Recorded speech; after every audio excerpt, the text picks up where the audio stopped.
I'm sorry.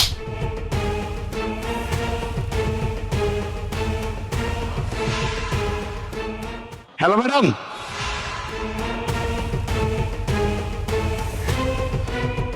বলছি কি madam, এই গালে আরেকটা থাপ্পড় দেন না।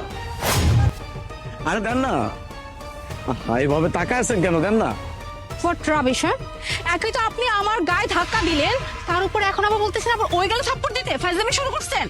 না মানে ম্যাডাম, হয়েছে কি, আমি প্রতিদিন সকালে ঘুম থেকে ওঠার পরে খুব সুন্দরভাবে ফ্রেশ হই, খাওয়া দাওয়া করি, সুন্দর ড্রেস আপ করে রাস্তায় বের হই শুধুমাত্র আপনাদের মতো মেয়েদের সাথে ধাক্কা খাওয়ার জন্য। আমি আপনাদের সাথে ধাক্কা খাবো, আপনারা আমাকে একটা করে থাপ্পড় দিবেন। একটা কেন দিচ্ছেন, আরেকটা এই গালে দেন না। আশ্চর্য, আপনি কি মেন্টালি সিক নাকি? হ্যাঁ, কি বলতেছেন এগুলা? একই তো ভাবে ওপেন প্লেস আমাকে ধাক্কা দিলেন, এখন আবার এরকম জাতা কথা বলতেছেন আমার সাথে। হ্যাঁ ম্যাডাম, অবশ্যই আরেকটা থাপ্পড় দেন না।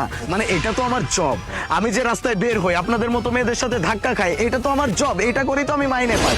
এই মাইনে থেকে হয় কি আমার সংসারটা চলে, আমি আমার বাবার জন্য ওষুধ নিয়ে যাই, আমার মাকে আমি চিকিৎসা করাই, আমার ছোট বোনের টিউশনের ফিটাও আমি এটা দিয়ে দেই। এখন যদি আপনি আমাকে আরেকটা থাপ্পড় দেন, এটা তো আমার জন্য ওভার টাইম হবে, আমার জন্য ভালো হবে। প্লিজ আরেকটা থাপ্পড় দেন। কি ম্যাডাম, চুপ করে আছেন কেন? আপনারা কি ভাবেন আমরা প্রত্যেকটা ছেলেরা এভাবে রাস্তাঘাটে মেয়েদের সাথে ধাক্কা খাওয়ার জন্য বের হই? না ম্যাডাম, সব পুরুষ একরকম না। আমাদের মতো কিছু মিডল ক্লাস ফ্যামিলির ছেলে আছে যাদের মাথায় অনেক চিন্তা থাকে, অনেক টেনশন থাকে। আমাদের একটা ফিক্সড টাইম থাকে অফিসে যাওয়ার। এই অফিস টাইমের আগে আমাদের ঘুম থেকে উঠতে হয়, তারপরে আমরা ফ্রেশ হই, তারপরে আমরা খাওয়া দাওয়া করি, সুন্দর ড্রেস আপ করি, তারপরে আমরা রাস্তায় বের হই। বাসে ঝুলতে ঝুলতে আমরা অফিসে চলে যাই, তারপরে রাস্তাঘাটে যখন চলাফেরা করি, তারপর আমাদের মাথায় অনেক রকম চিন্তা থাকে। কিভাবে বাবার ওষুধ কিনবো, কিভাবে মাকে চিকিৎসা করাবো, কিভাবে ছোট ভাইয়ের পড়াশোনার খরচ চালাবো, কিভাবে বোনের টিউশনের ফি দিব, এত সব চিন্তা ভাবনা নিয়ে যখন আমরা রাস্তায় চলাফেরা করি না ম্যাডাম, তখন যে আপনাদের মতো মেয়েদের সাথে এইভাবে ধাক্কা লেগে যায়, আমাদের সেটা মাথায়ও থাকে না। আর আপনারা কি ভাবেন আমরা ইচ্ছাকৃত ভাবে এরকম কাজ করি? আপনাকেও দোষ দিচ্ছি না আমি, কেন জানেন?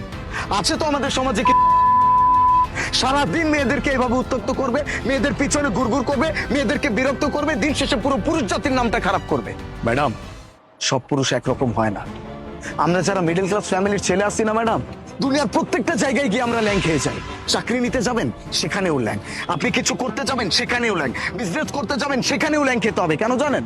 না আছে আমাদের কোনো মামা চাচার জোর, না আছে টাকা পয়সার জোর, না আছে কোনো পলিটিক্যাল পাওয়ারের জোর। দ্যাটস ওয়াই আমরা কোনো জায়গায় গিয়ে শান্তি মতো কিছু করতে পারি না। একটা সার্টিফিকেট নিয়ে বেরোইছি না ম্যাডাম, এই সার্টিফিকেটের আমাদের দেশে এখন আর কোনো দাম নাই। এখন সব জায়গায় লাগে মামা চাচার জোর আর টাকার জোর, আর নয়তো কোনো পলিটিক্যাল পাওয়ার। এই জন্য আমরা কিছু করতে পারি না, অনেক পেইন এই মাথায় থাকে ম্যাডাম। এই পেইন নিয়ে রাস্তাঘাটে যখন চলাফেরা করি না, কখন কোথায় ধাক্কা লেগে যাচ্ছে, কখন কোথায় পড়ে যাচ্ছে, আমাদের মাথায় থাকে না ম্যাডাম। এখন আপনাদের মতো কিছু মানুষেরা সো কল্ড একটা কথা বলবে, অল মেনস আর ডগ।